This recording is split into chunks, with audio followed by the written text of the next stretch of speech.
Breakfast with Stan on ABC Radio Perth and WA. You've probably heard quite a bit about ChatGPT, the new AI chat tool which can pump out essays in seconds. You can punch in a topic and it will just spit out the essay for you.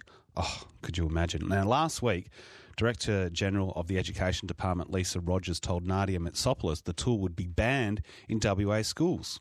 The primary reason for the ban was concerns around students using the software to cheat.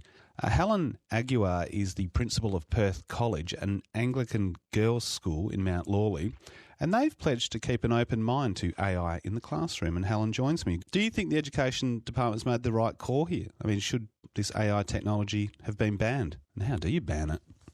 Oh, well, that's the question, isn't it? I think naturally when something new surfaces, the immediate reaction is panic.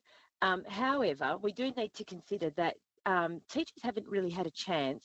They've been on holidays, they've come back, they haven't had a chance to really look at it. So I think that the decision's been a quick decision, probably because it was needed at the time. But as we have time to play and get used to it, we might see a change. So you think there should have been a bit more time given, some more consultation with teachers? Look, I don't think there really was time because ChatGPT was on our doorstep as we opened the doors for term one. So I don't really think that we really didn't have time to consider it. So I think a decision's almost a holding pattern at the moment until teachers have a chance to play.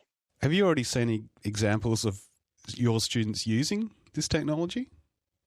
I haven't seen examples of the students using it, but we have been talking about it in the classroom and talking about ethical use and having the conversation with our young people. I think that's really important that, like you said at the start, we can't close the door on this. Students can access Wi-Fi on their phones, McDonald's, the library. The reality is they're going to be using it. So having the conversation, I think, is vital for our young people. We look at other examples, like the computer. Everyone said, the computer, it's going to wreck the world. And then the internet. And they're just part of our everyday lives now. I mean, and essentially new technology integrates in the community, doesn't it, eventually? I think you're right. I think there's so many examples. We can go right back to the calculator and now that's part of the classroom. And look, at Perth College, we've been getting ready for this. We really embrace this. It's the way of the future.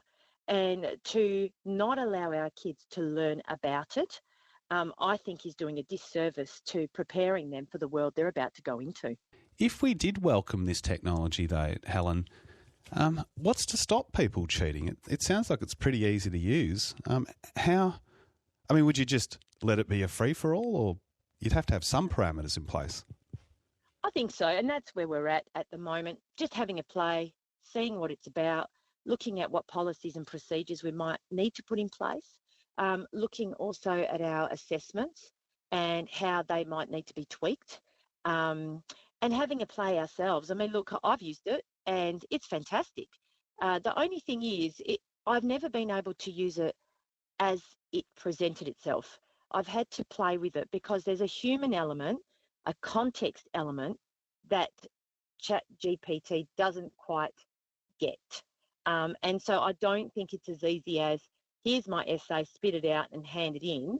I think that any professional teacher would be able to spot that. But if the assessments are prepared well, then that can be avoided anyway. Can you tell me about, you said you played with the technology. What did you do? How did you use it?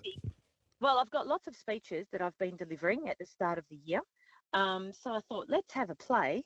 And I put in a few topics and I just, worked with what it produced, had a look. And look, it gave me a skeleton. That's what it did. It gave me a skeleton. And then I looked at that and went, okay, well, I could use this bit and I could use that bit, but this bit doesn't really. And then I wrote my own material. But it was great. It was really good to give a perspective, I think. And I don't think there's anything wrong with that. And I feel that this is the world our students are going to go into. So if we are going to be doing the right thing by our young people, we really need to look at it and be open-minded and not panic. Breakfast with Stan on ABC Radio Perth and WA.